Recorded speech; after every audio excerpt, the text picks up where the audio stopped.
Hello and welcome to Freedom Watch, your daily dose of raw liberty, streaming online at foxnews.com. I'm Judge Andrew Napolitano here defending freedom, defending your natural rights, and defending your right to have a government that stays within the confines of the Constitution. The Wall Street Journal argued in Monday's paper, in effect, that New York State Attorney General Andrew Cuomo should prosecute himself for causing our current economic woes. He is, as we all know, personally responsible for much of the current recession due to his reckless management of the Department of Housing and Urban Development and his grossly negligent encouragement of Fannie and Freddie while he was the HUD secretary in the Clinton years. In those years, and during the Bush years as well, HUD obtained mortgages for folks it knew or should have known could never pay them back, and Fannie and Freddie encouraged the banks to give out cheap loans to borrowers with bad credit because Fannie and Freddie, in essence the taxpayers, guaranteed repayment of the loans.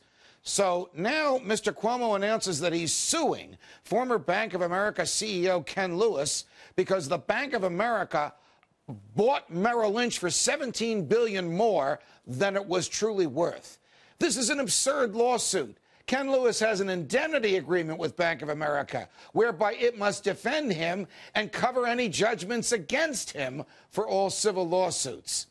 So if Cuomo is suing Lewis because Bank of America wasted $17 billion by buying Merrill Lynch, what is he accomplishing? If he wins, Bank of America will pay the judgment, another $17 billion.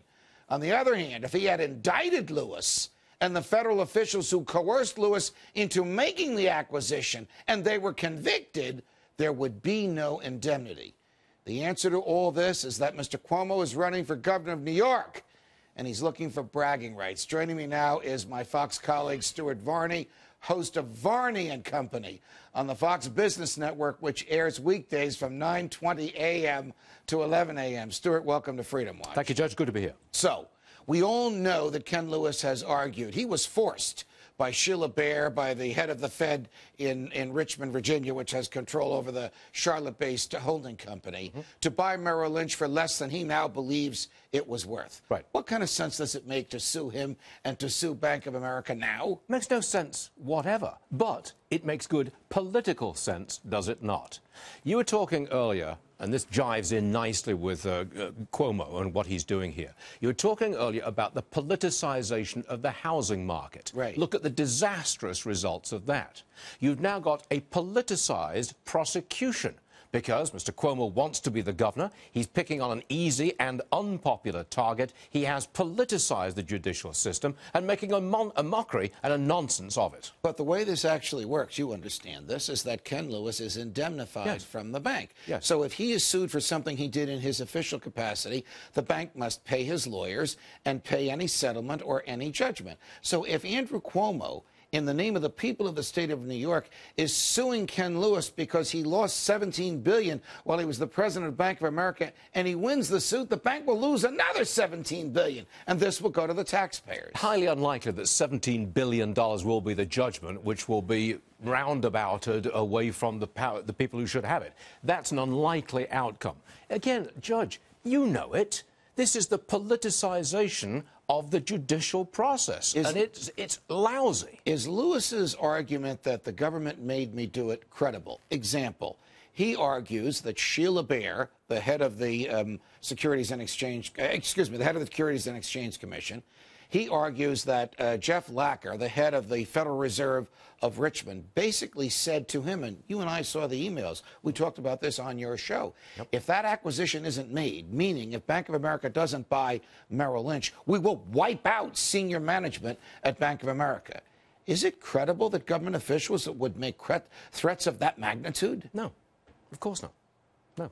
You don't believe the threats? No. No, you don't believe they were made? No. Why not? Well, I don't know, Judge. I don't know.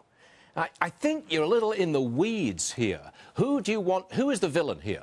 Is it Andrew Cuomo making a politicized judgment here in the judicial process? Right. Is it Ken Lewis for what he did as running B of A and being told to take over Merrill Lynch? Or was it Henry Paulson, the powers that be in those days? You keep naming villains. Keep going. Or was it the head of the Federal Reserve in Charlotte who said buy it or else?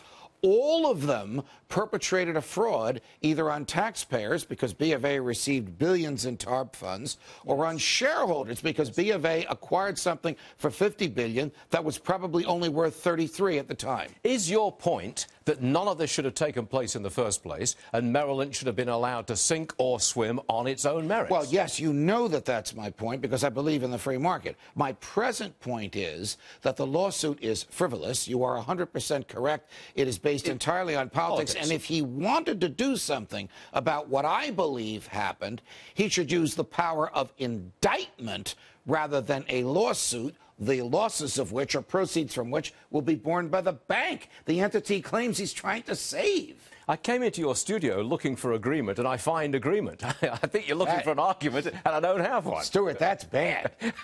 All right. A few minutes ago, on another show here at Fox News, you were talking about Social Security, a subject matter that fascinates me no end.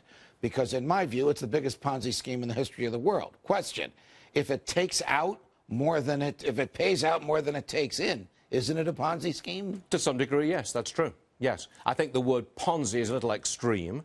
I think you're going a bit far with it.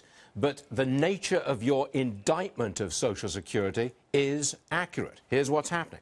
For the first time in 25 years, more money is flowing out. The payout from Social Security is greater than the money flowing in. It's running at a deficit. It adds to the nation's deficit. The money, that deficit, has to be borrowed. That's what's happening. We've known for many, many years that Social Security would, A, eventually run out of money completely, and B, that it would eventually start shelling out more than it brings in.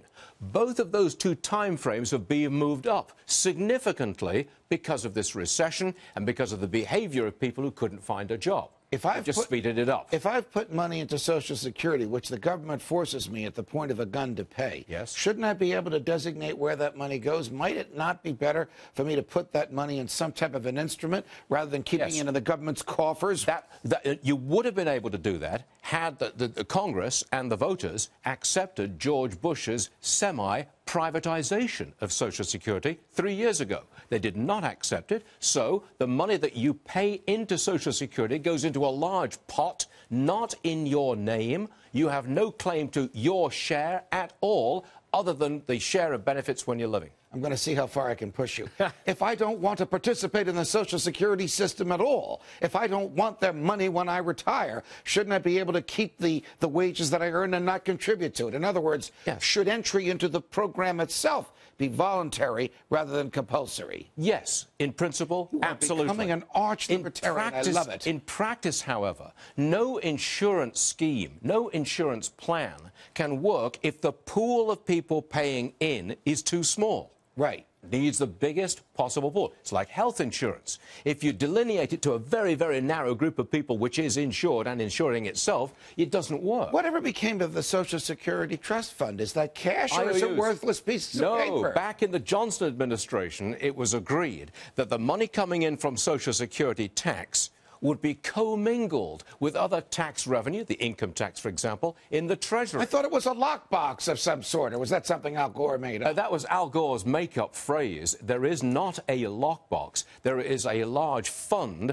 made up of IOUs. In other words, Social Security, the trust fund, is owed money by the United States Treasury, which has been used previously for something else. All right, so a bankrupt is owed money by another bankrupt. But now you're getting extreme. All right. I take your point. When can we watch Varney and Company? If you're not careful, you should watch it at 9:20 a.m. Eastern Time, Varney and Company on the Fox Business Network. Is it the only show on the planet that starts at 9:20? Yes. All right. Stuart Varney, always a pleasure. Thanks for joining us on Freedom Watch.